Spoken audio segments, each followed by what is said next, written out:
10. Hi guys, General Splatton here for Splatton Studios. Got a studio update.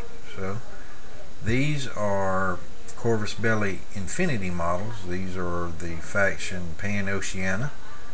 The basic boxes, starter boxes, and then other models added in as well. This is not the complete commission. I have one of the big models to paint up as well. These are all painted to level 2. They are on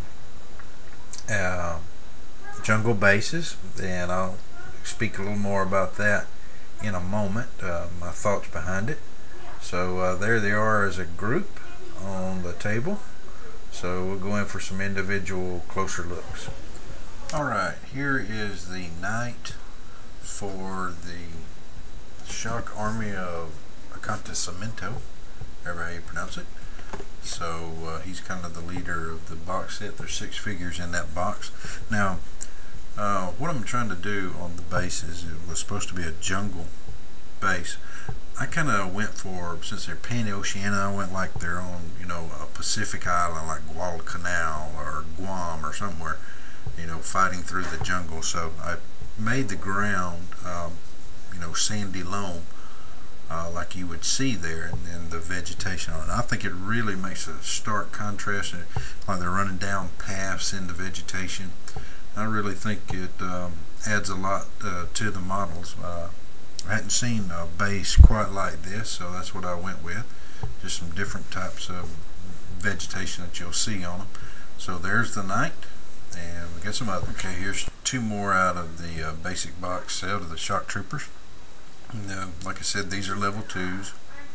You see the bases, I just use different kinds of vegetation, plant material to make it, but I think because of the sand color I used, and with the green for flock and the vegetation, it really gives it a unique look. And I'm really pleased with how these turned out. This is the first time I've done African American ethnic skin, and really happy with how he looks. And there's both of those guys. Alright, another shock trooper. This is one of my favorites. She turned out really well. Also, I got to thank Alfonso the Trader for the help with some jungle fauna. Really appreciate your gift, buddy. Really means a lot to me and helped me a lot. Really like the way she turned out, running down the path. She's just jumped over the log, looking off to the side as she's scanning. Got red hair.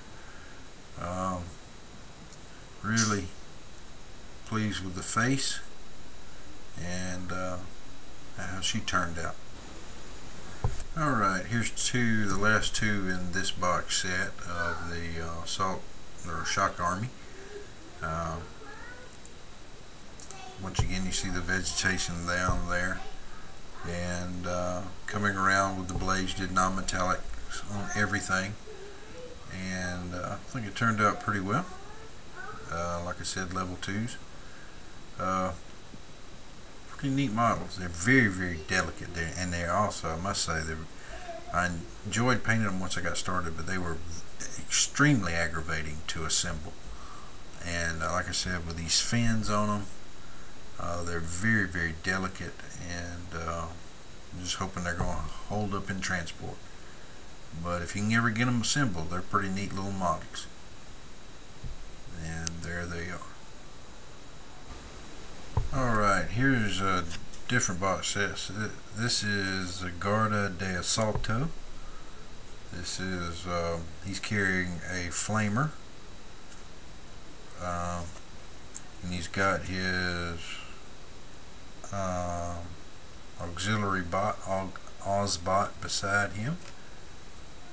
So turned out pretty cool, I think. Also, I don't know if the camera's picking it up, but all the white is shaded. You can see the blues where I shaded it down on the side.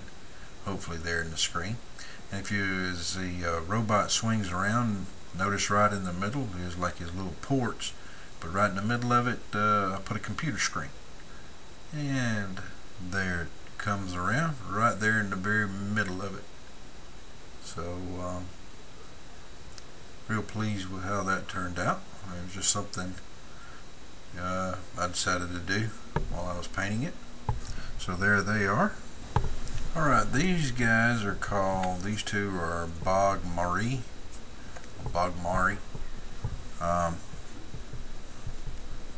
Once again, these were in individual blisters.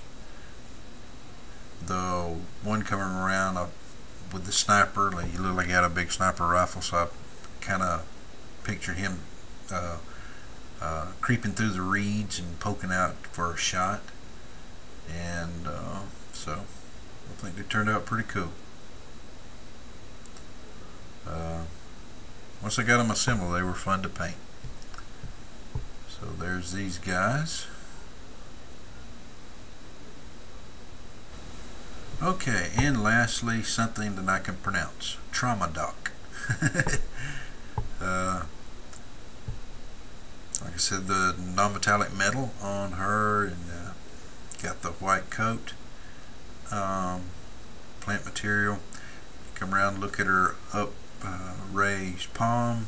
She's got the Iron Man effect going on, like she's about to zap somebody. Got too close, she's yelling. She's got her syringe gun in the other hand, and it is painted up there to inject the different battlefield casualties.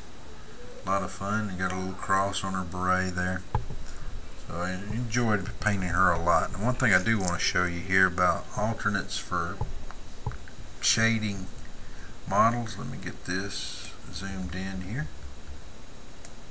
Originally had it where I was using just a lighter green to shade it, but then I took teal or turquoise to provide the shade or the highlight on that hat.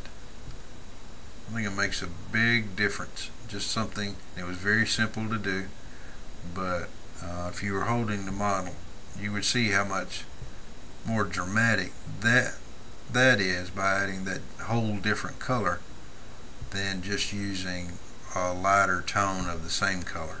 So, thoughts for making your own models.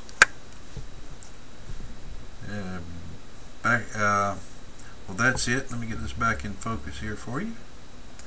That's it for these guys. A little longer, but I want to take a little time to showcase these. They don't show up on the board real well. I'll put up some pictures to show them to you. But that's it. Have any questions, let me know. This is General Splat for Splat Studios. You've been briefed. Dismissed.